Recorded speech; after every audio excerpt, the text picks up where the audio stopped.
যে যেহেতু আমরা একটা বিষয় খারাপ করছি, ওই একটা বিষয় অনুযায়ী আমাদের যাতে কলেজে 1 বছর যেন নষ্ট না হয়। একটা স্টুডেন্ট 1 বছর নষ্ট হলে তার 10টা বছর এত যে কষ্ট করে এত যে পড়াশোনা করছে তার কোনো মূল্যই থাকে না। না, এটা নিয়ম নাই। বাট আমি যে স্টুডেন্ট, আমি 11 সাবজেক্টে প্লাস পাইছি, 1 সাবজেক্টে ফেল, তাহলে আমার এক সাবজেক্টে কিভাবে ফেল আসে বলেন? আমার প্রত্যেকটা সাবজেক্টে 90-এর উপরে মার্কস, বাট কেমিস্ট্রিতে ফেল। আমাদের দাবিটা হচ্ছে এবার যারা এসএসসি পরীক্ষা দিয়েছে আমাদের খাতাগুলো খুবই গাফলতি সহকারে দেখা হয়েছে। টিকটকাররা খাতা দেখছে, কোনো শিক্ষকরা খাতা দেখে নাই। সেই ক্ষেত্রে দেখা গেছে আমরা যেটা পাইতাম, যেটা আমাদের প্রাপ্য, সেটা আমরা পাইনি, তার থেকে আমরা কম পাইছি। যারা আমরা এ প্লাস পাওয়ার মতো স্টুডেন্ট, আমরা নিজে পরীক্ষা দিয়ে আসছি, আমাদের কনফিডেন্স আছে যে এই সাবজেক্ট আমরা এ প্লাস পাবো, সেই সাবজেক্ট অব্দি এ প্লাস পায় নাই, সেই সাবজেক্ট আমরা এ প্লাস পাই নাই। আমাদের এমসিকিউ আর সিকিউ দুটো আলাদাভাবে পাস করতে হয়। সেই ক্ষেত্রে একটা দাবি বলতেছে, তার আগে আপনাদের নিউজ রিপোর্টারদের একটা কথা বলতে চাই।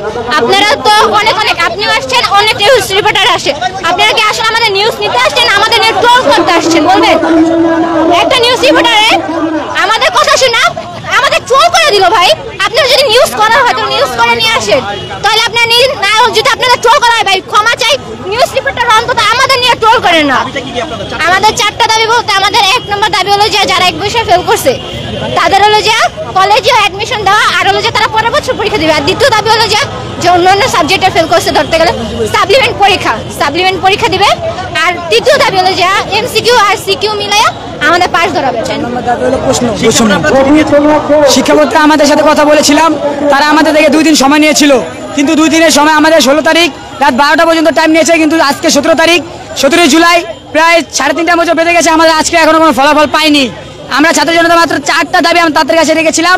একটা দাবি রেখেছিলাম প্রশ্ন বৈষম্য দূর করা, যেমন আমাদের দেশে এক জেলায় এক প্রশ্ন তৈরি হয়, আমাদের বইয়ের ভিতরে নানা ধরনের প্রশ্ন তৈরি হয়। এবং 2 নম্বর দাবি হলো আমাদের যারা 1 বিষয় ফেল করেছে তাদেরকে কলেজে ভর্তির অ্যাডমিশন দিতে হবে। আর তারা 1-2 মাসের ভিতরে যে বিষয় ফেল করেছে তারা ওই বিষয় পরীক্ষা দিয়ে তারা আবার কলেজে কন্টিনিউ পরীক্ষা দিবে। আর 3 নম্বর দাবি হলো যারা একাধিক বিষয় ফেল করেছে তারা সাপ্লিমেন্টারি পরীক্ষা দিয়ে তার পরের বছর শিক্ষার্থীদের সাথে পরীক্ষা কলেজে ভর্তি হবে। আর 4 নম্বর দাবি হলো আপনার সিকিউ প্লাস এমসিকিউ মিলে যারা পাস করেছে তাদেরকে পাস দিতে হবে। সিকিউ আর এমসিকিউ ছাড়া যেন আমাদের ফলাফল না দেওয়া হয়। এই 4টা দাবি আমরা তাদের কাছে তুলে ধরেছি, কিন্তু আমাদের দাবি, তারা একটা দাবি আমাদেরকে গ্রহণযোগ্য বলে মনে করেন নাই, তারা আমাদের দাবি মেনে নেন নাই। আমরা যদি এই দাবি আমরা দাবি তারা মেনে না নেয়, তাহলে আজকে আমরা এখানে বসবো, প্রয়োজনে এখানে আমরা আরো 2 দিন কাটিয়ে দেবো, তারপর আমরা এখানে ছাড়বো না। আমরা শিক্ষামন্ত্রী না থেকে এটা চলবো। আমি একজন অভিভাবক, 1 বিষয় ফেল করছে, আমি চাই পাশ করে দেওয়া হোক।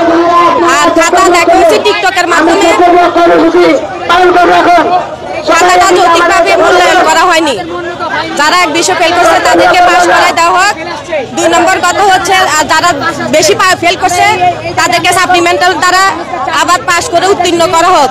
3 নম্বর হচ্ছে এমসিকিউ সিকিউ মিলে পাস দেওয়া হোক। 4 নম্বর হচ্ছে খাতা সঠিকভাবে মূল্যায়ন করা হয়নি।